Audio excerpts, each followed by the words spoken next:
Hi there, I'm First Alert Meteorologist Cruz Medina. On today's episode of First Alert Weather Plus, we're talking about the 1974 super tornado outbreak. This was known as the largest outbreak in history. So records go all the way back to the 1800s. This one was significant and spanned over 13 states, including Tennessee and Kentucky. So it's very noteworthy.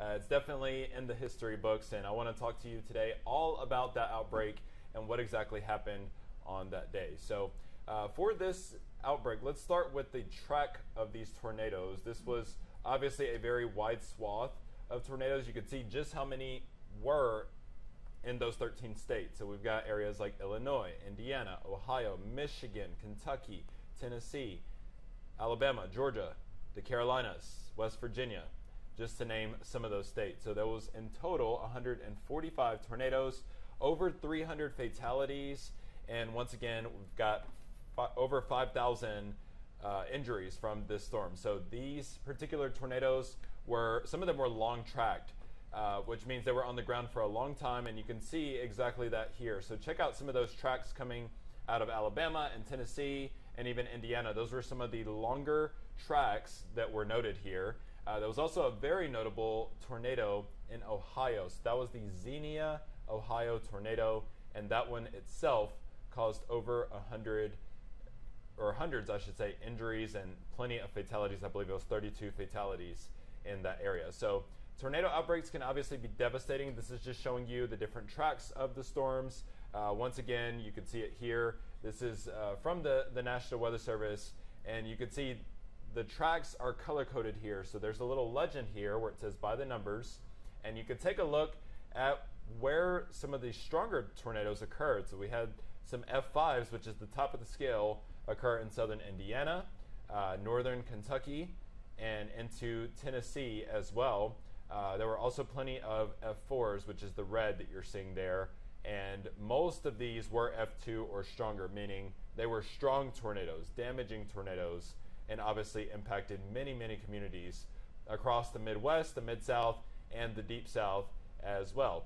So tornadoes of this magnitude, we don't see them all that often, at least tornado outbreaks, right? So one of the more recent ones that we had with the most, damage or the most fatalities would be back in 2011. That was the April 27th, 2011 outbreak.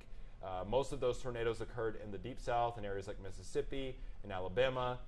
Even Tennessee was impacted very heavily by that particular outbreak.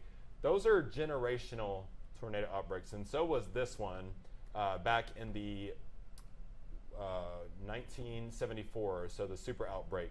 So the surface setup here, we had a cold front back to the west. This moved through the plains, but if you could see, areas like Tennessee and Kentucky at this time, on the day of the 3rd, were already south of that particular front. So when you're south of a warm front, the wind to the south of you is actually coming out of the south. So that means all of those states that you're seeing here, Arkansas, Tennessee, Mississippi, Alabama, Georgia, these were all states that were very moist, very unstable, and then you always need something to lift the storms, and that's where the cold front came into play. Now above our head, we see things like upper level low pressure. That also helps play a big role in getting these storms to lift, and once they're lifted, that's when they can become strong, with those strong winds taking over in the updraft. So here we go, fast forward into the 4th, you start to see all of these tracks popping up. So this is as the cold front was nearing and that upper level low pressure moved overhead. This helped to get these tornadoes going. So that's exactly what we see here on this particular map. All of these tornadoes unfolded, and really in a short period of time, so only 24 hours. I mean, just look at how many tornadoes there were. So this was obviously a devastating tornado in history, a tornado outbreak, I should say. So it's considered the largest, not necessarily the deadliest, but the largest tornado outbreak in history. So here is that track, once again, of all of the tornadoes that moved through in that 24-hour time span.